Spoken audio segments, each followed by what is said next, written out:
Ebro, Laura, and Rosenberg, friend of the show. Yeah. Will Packer, friend Yo. of the show. I mean, I decide. I like kind of like family of the show, like the cousin. No, it come is. on, come up here. This is the same crew. This is a family up Yeah. here. You know what I'm saying? Yeah, Everybody's yeah. not like this. I come up, it's consistency. Like y'all like really like each other Yeah, when the we cameras and the lights and the mics are off. I It- feel that. It is a full-time friendship, family life. For And by better the way, and for worse. better I or for understand. worse, I was too. gonna say that. Right? You know, family. You know, I'm the uncle that you like, but you don't want to see him all the time. Not you all know the what I time. mean? They won't let me quit. Yeah. I've been trying to figure out how to get out of here. They're like, nah, you can't go yet. Is You that gotta- true? it's- you gotta- Is that No. that's not Most of true what at all? he says is not If- true, but again, he's the lying If he uncle. really was like, y'all, today is the day, y'all would be like, oh, all right then. All right. Well, no, it depends. I'd have to hold on. Let me go see what they're saying in the building, and then we'll decide whether this is a good idea. Depending on how it or not. affects everybody else, y'all might see? let E go. Huh? That's what you're saying? Ebro, I'm glad you're here, sir. You could never retire. All right? We need No, you here. especially when you just bigged up that we're always the same. We can't let you down now. Yeah, well, I appreciate that.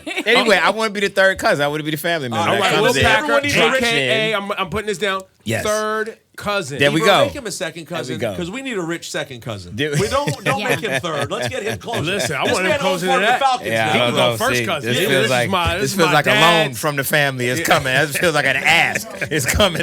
Wait, you know Will. what? I'll just be a friend. I thought about it. I don't want to be in y'all's Matter of family fact, how about now. just a colleague. You know, Yeah. always be someone who visits your show and does interviews. There we go. How about that? Let's just boundaries, guys. Let's have boundaries. No, I loved your cartoon in the New Yorker. Did you see that? So Yo, cool. this is how I know I made it, Rosenberg. I've been cartooned Yes. in the New Yorker. All yes. the issues I have in the New Yorker stacked in my house that I can't You get gotta through, get- and I missed Will Yeah, Packer's. well, Yeah, this you is gotta the get new one. This is one right now. You got Yeah. yeah. This is on stands right So now. Like you got to cool. check it out. Isn't that cool? I loved it. That was dope. Like that was actually a good time because I went to Martha's Vineyard for the first time this year, and so they were doing like a profile on me, and they actually did it in the Vineyard and like talked about this is my year first because I turned 50 this year. Wow, Yo. happy birthday. Thank you, sir. birthday. So for this year, I'm doing a lot of things I've never done before. The Vineyard, I've never been to the Vineyard. I've never been to the Olympics, right? That was the Okay. first time. I'm running a marathon for the first Which time marathon? this year.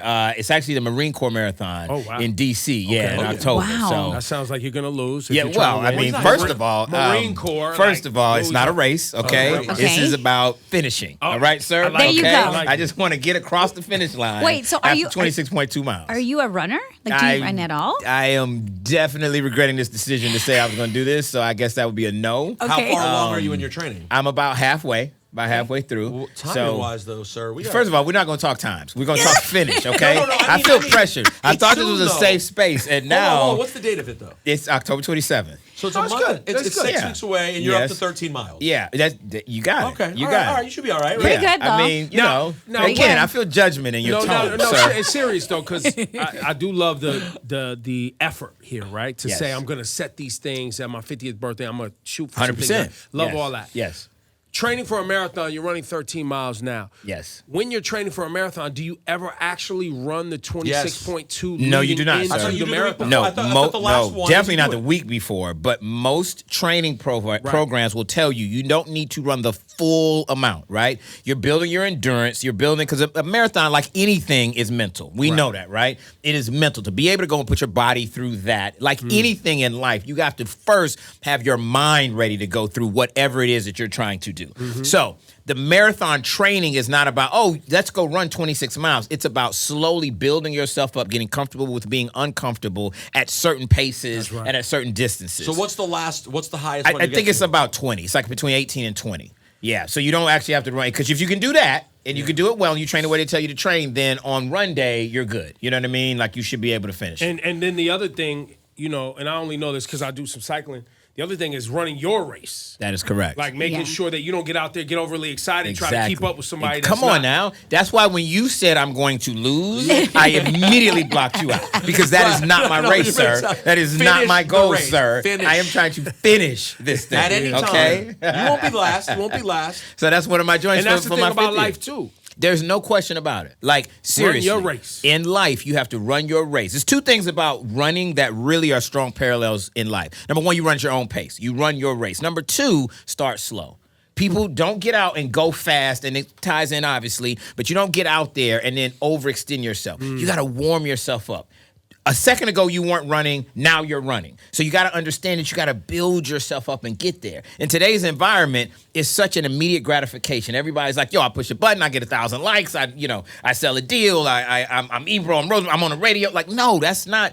Even in today's society, you got to take things slow. Work your way up, right? Put in the work so that then the success will come. Everybody wants to jump in and say, yo, I'm ready to run 26 miles. I'm ready to run a marathon. I'm ready to go start my business, be an entrepreneur, be a star, be an influencer, whatever. Work your way up. Take your time. Warm up. Understand that everything is a gradual increase in success. Well, and it takes us back to this New York magazine article, or New Yorker, excuse me, where you're at Martha's Vineyard for the first time, which has obviously tons of historical Black significance out there. Yeah. You said you went to the Olympics for the first time, you running your first marathon, and also the Atlanta Falcons. Yeah, man. But Super proud for of that. you as someone that we've all supported, loved, you've come by multiple times, you put out great content. That's a great reflection of Black culture and just great entertainment in general.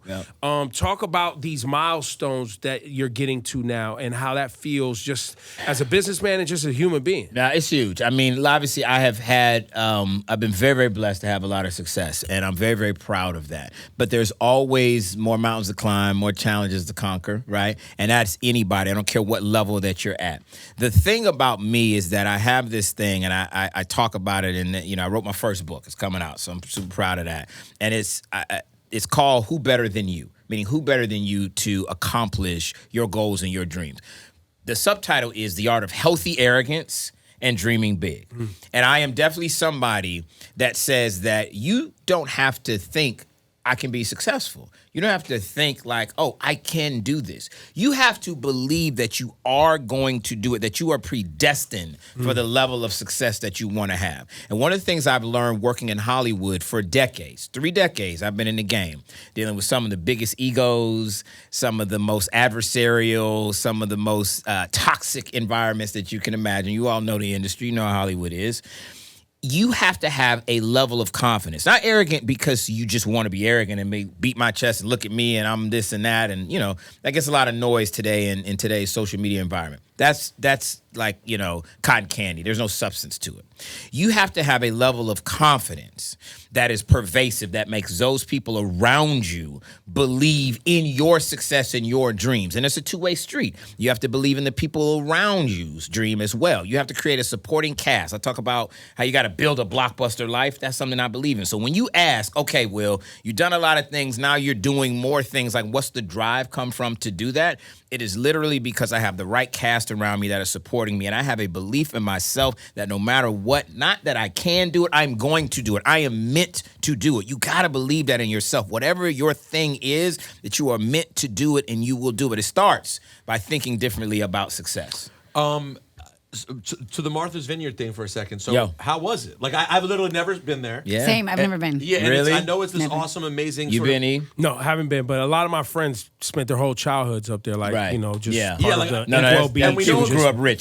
Summer in the Vineyard, like that was not a Well, thing yeah, for but me. even just like, in this area, you have like a lot of, middle class Black families that, that was their vacation because historically in this area, that was a place where Black families could go That and is have a correct. beach experience. That's right. Because they didn't allow Black folks to go many other places. That's so true. there's But a now history it's of become that. this sort of like, I don't know, representation of Black elite to some extent as well. And It elite is. in general. Sure, sure. So, yeah, what was your experience like? I loved it, man. I really did. It is an enclave. I went during that time of year, like, mid to late August, when you do have a lot of high profile Black folks that come up there and enjoy the Vineyard, and and it's cool stuff. It's like, parties and brunches and lunches and all the stuff that you figure, bougie type folks do. I went to a book panel, right? And Michelle Obama came and sat like 2 seats down from me. I was like, oh, okay, it's And different. it wasn't even like a big deal. Like, No. No, She she's there came every in.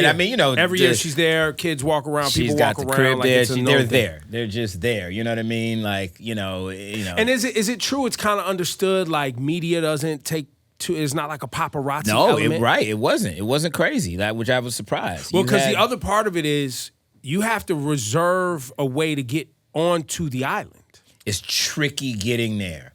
You're absolutely Like you can't right, just Ebro. drive. Yeah, I've looked into it No, before. It looks crazy. And I did a screening of my project that dropped today, Fight Night, right? And so I brought in Taraji P. Henson and Don Cheadle and our showrunner Shay Agbana, Chloe Bailey. So I brought them to the Vineyard so we could do a screening at the Martha's Vineyard African American Film Festival. And because of the weather, it was tricky, and a couple people like almost didn't make it. Like, for instance, Cynthia Erivo, right, the actress, she's got this new movie coming out called Wicked.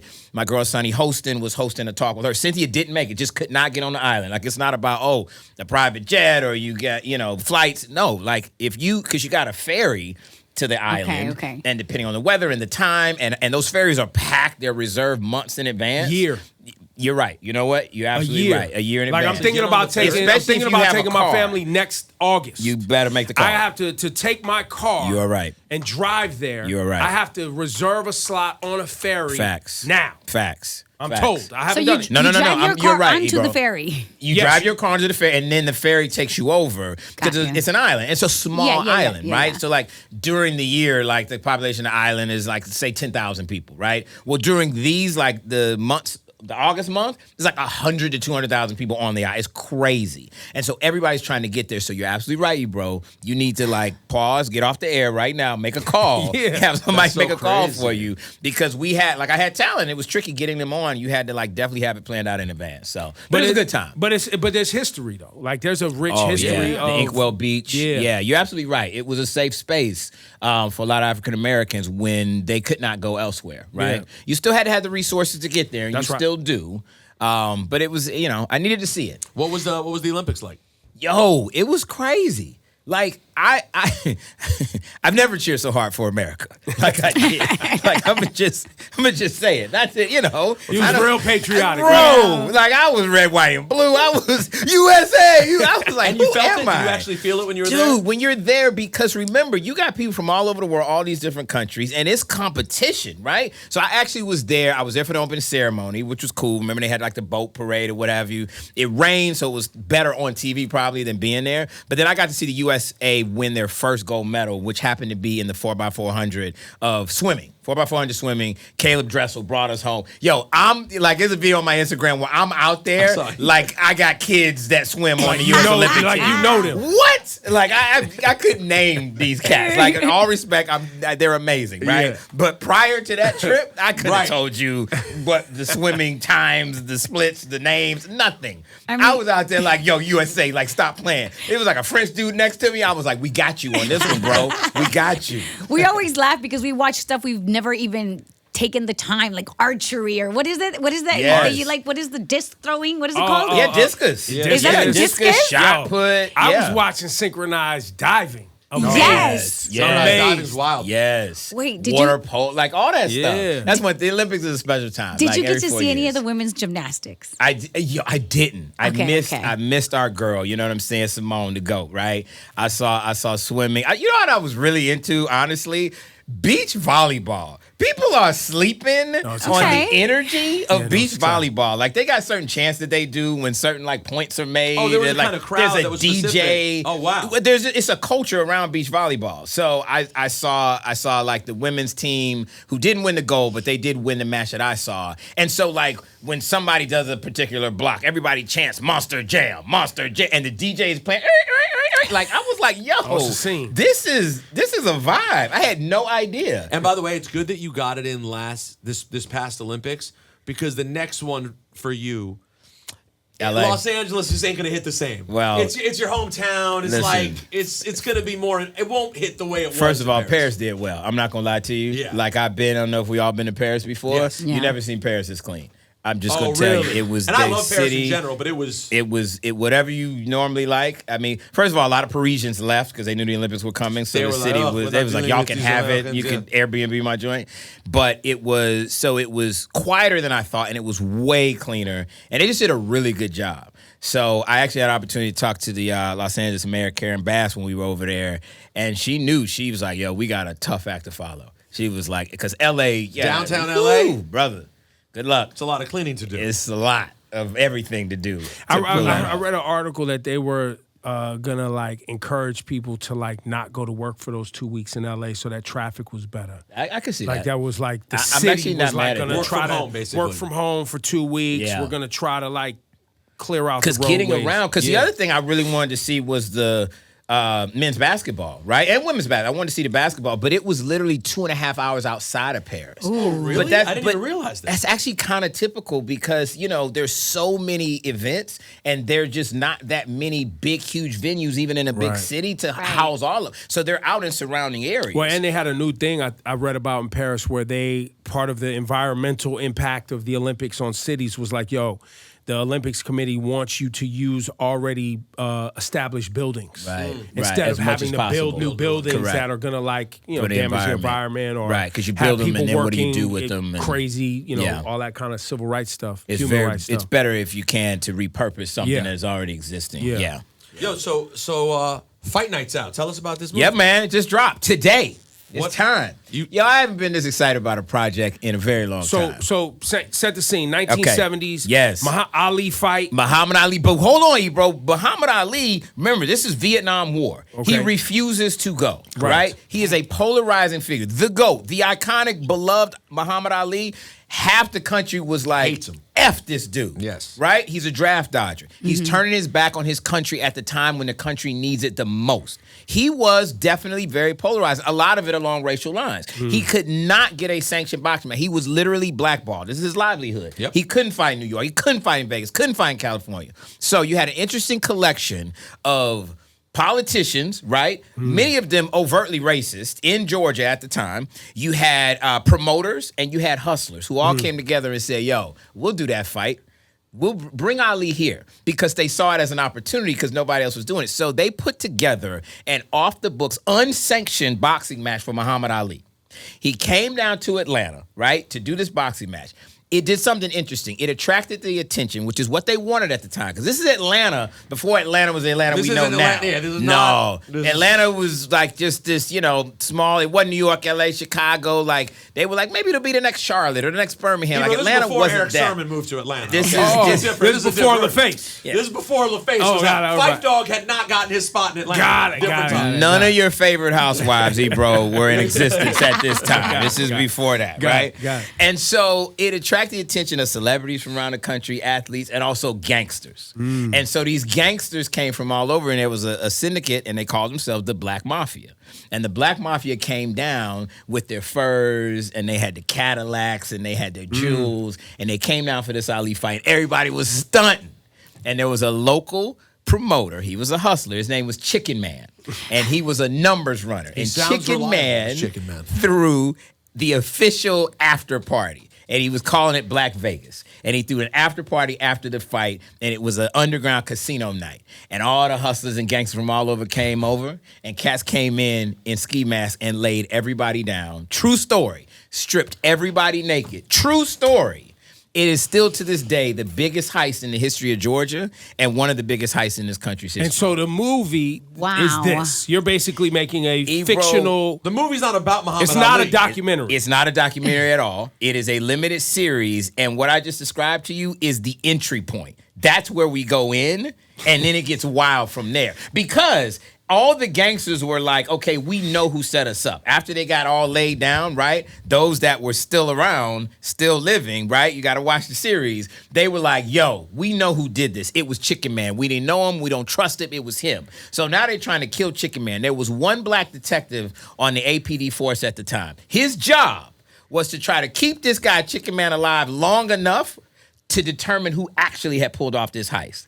Kevin Hart plays Chicken Man, the local hustler. Of course he does. Don Cheadle plays the detective, tasked with keeping him alive. I like this. Sam Jackson plays the Black Godfather, the big gangster who came down from New York. Frank Moten, based on a real character, who came down, and he's the one who's trying to kill him. And this is all on Peacock. This is on Peacock. Who 8-part limited series. I'm in this. It's out there now.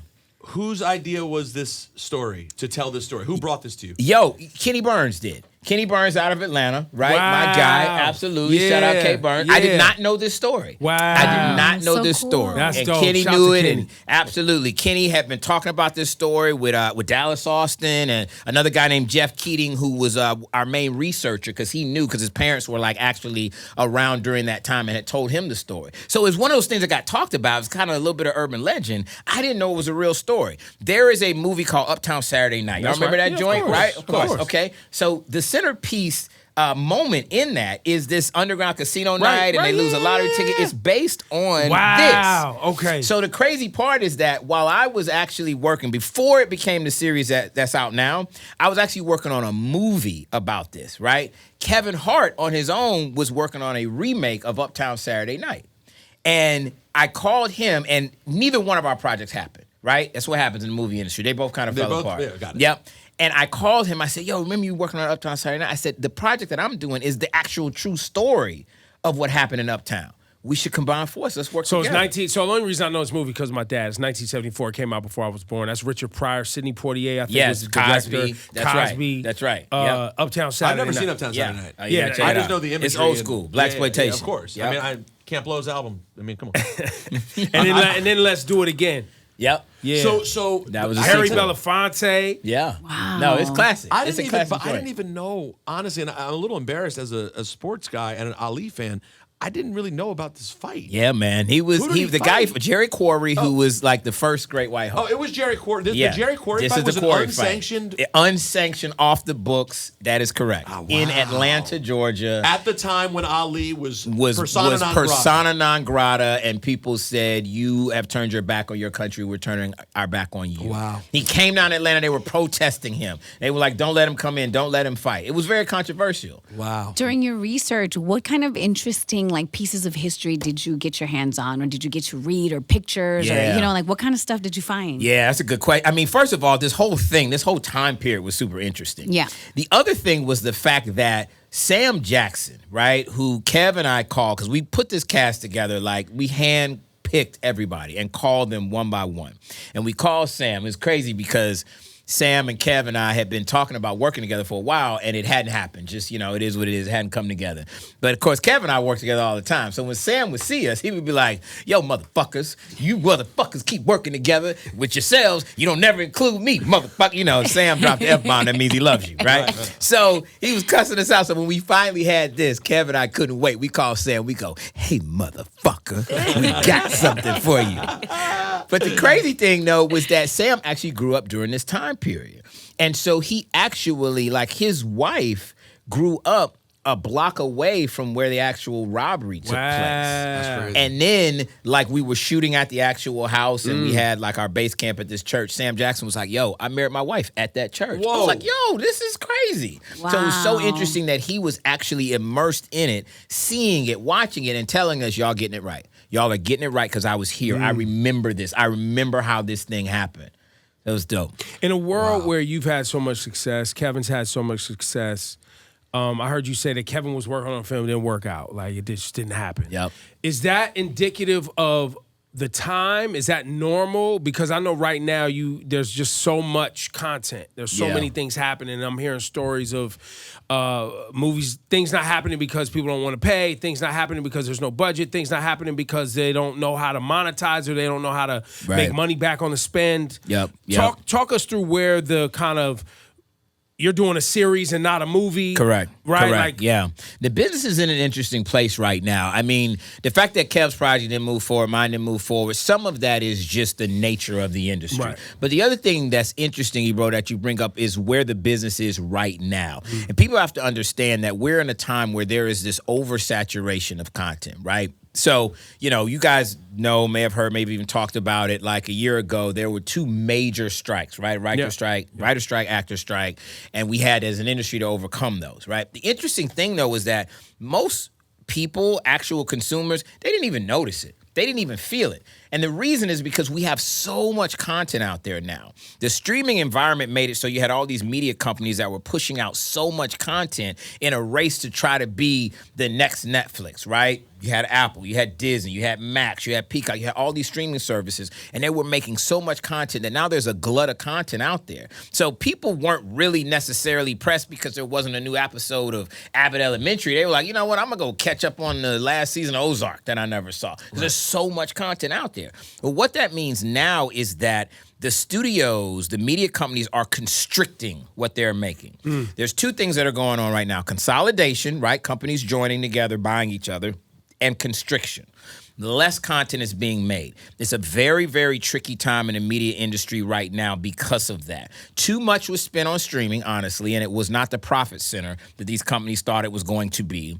And now you have them pulling back, joining forces with each other and making less. And now you have a gut of content. And so for a lot of folks, you won't really feel the fact that they're starting to make less for another 12 to 24 months because there's so much out there that, you haven't seen. When was the last time you had somebody be like, yo, did you ever see the such and such series, the limited series or the movie? Oh, no, I got to catch up on that. It's right there whenever you want to see it, right?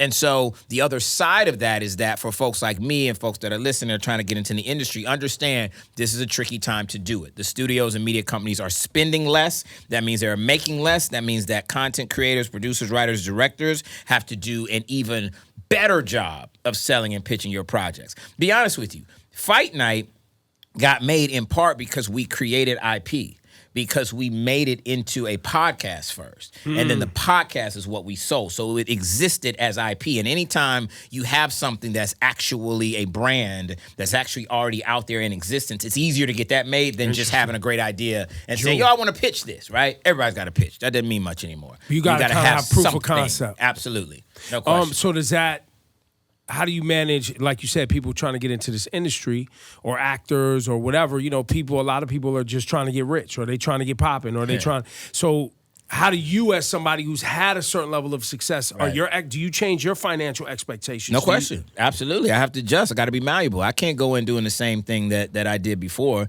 And anybody coming in like, yo, I just want to get rich, try something else. Wrong industry. Buy that lottery ticket, brother. Good luck. You know what I'm saying? This is, first of all, it's a long-term industry. People don't think about that. Fight Night was first pitched to me like 9 years ago. The movie Ride Along I made, that was around for 10 years. Straight Outta Compton, 10 plus years. Like, these projects Girls Trip, take how long? time. Girls Trip was probably about 4 to 5. Which was fast, generally speaking. And that was at a specific time in the industry. Things were moving faster, too. Well, don't worry. You've made up for that speed with how long it's taken us to get to Girls Trip 2. I mean, are we finally here yet, by the way? We're finally happening, right? We're here. It's happening. Like, real talk. It's happening. How soon do you think we'll actually get Girls Trip 2 in theaters? Listen, man, it's like the marathon. I have to do it at my own pace, and you and Ebro are not going to pressure me to lock it to a particular time. Get it across the finish line, baby. It says pre-production on TV. It does say we're not in pre-production. Okay. But we are in the script phase. We are cool. Absolutely. And myself, Malcolm Lee, the director, Kenya Barris, Tracy Oliver, our incredible writing team. The ladies are lined up. The ladies are ready. You know Everybody's what I'm saying? coming back.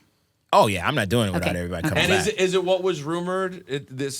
Are they going to Ghana? I can't confirm that. Okay. I can't confirm. I know that was out there. But this is tough, though, right? There will be girls. There will be a trip. On a trip. Debauchery and shenanigans will ensue. Okay. There we go, guys. Somebody write that down. But on some real shit, though, it's tough, man, to follow up, right? Like that. Dude. Is that also a part of trying to figure this out? Because you got to do it right. Because people will say, yo, I love this particular project. Give me the sequel. But if the sequel is not amazing, right, there's nothing worse than not. The only thing worse than not having a sequel is having a bad one. Yeah. Right? Sure, and the bar is there, right? So it's like I'd rather do it right and take the time to get it right. Right. So we're on it. We're working. And you have a lot of people as the producer, the primary producer, you have a lot of people to navigate. No question. question. A lot of personalities. Oh, yeah. Stars, on any writers, project, directors. But definitely, for sure. You got an ensemble, no question. That is really a producer's job. People ask me what a producer does. It is managing people, managing all aspects of a project. That's the toughest part of a producer's job.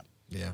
Listen, Will Packer. Yes, sir. A.K.A. third cousin. Come on, man. Of the program. I said in the family. Yeah. In the family. You said second because you wanted it alone. So I saw that coming. I got some ideas like it made me nervous. He wants to do a pitch. I stepped back from the buffet. I was like, who made the potato salad? Representing St. Petersburg, Florida. Come on, man. I wanted to also ask you about FAMU because you've done a lot of work down there. So I know it's homecoming season. Everybody going back to school. HBCU, shout out, absolutely. Big proponent. Talk about how much you've, not just your time, but resources and the investment in the HBCU program. At the end of the day, you are only what you give back. I really believe that. That's not a talking point. That's not just a soundbite. Like, at the end of the day, when it's all said and done, when I leave this earth and they say, yo, Will Packer, yo, R.I.P., brother, pour it out for him, we miss him, whatever.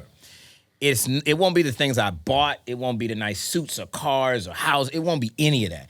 It will be the legacy I leave behind and who I touch. And I really feel that way. And you don't have to have a bunch of money to do that. You don't have to be super successful or have some big title to do that. It's who you touch and what you leave behind. For me, it is about making sure that the community that I'm around is better for me being a part of it. And that means giving a leg up and an arm and reaching back whenever I can. And a big part of that is to HBCUs because they don't have the same level of resources, but they absolutely got the same level of talent. That's right. And you take these kids and you put them in a safe space and tell them they can be anything, and they will be anything. So I'm a part of that. I want them to look at me and be like, yo, whatever it is that I've done that you're impressed with, that you think you may aspire to do, you can do it. Because I did it from a place way millions of miles away from Hollywood. I didn't have no money growing up, none of that stuff, but I was able to do it. So can you? Well, an HBCU may have their first president of the United States. How about that? Come January. How about that? How about that?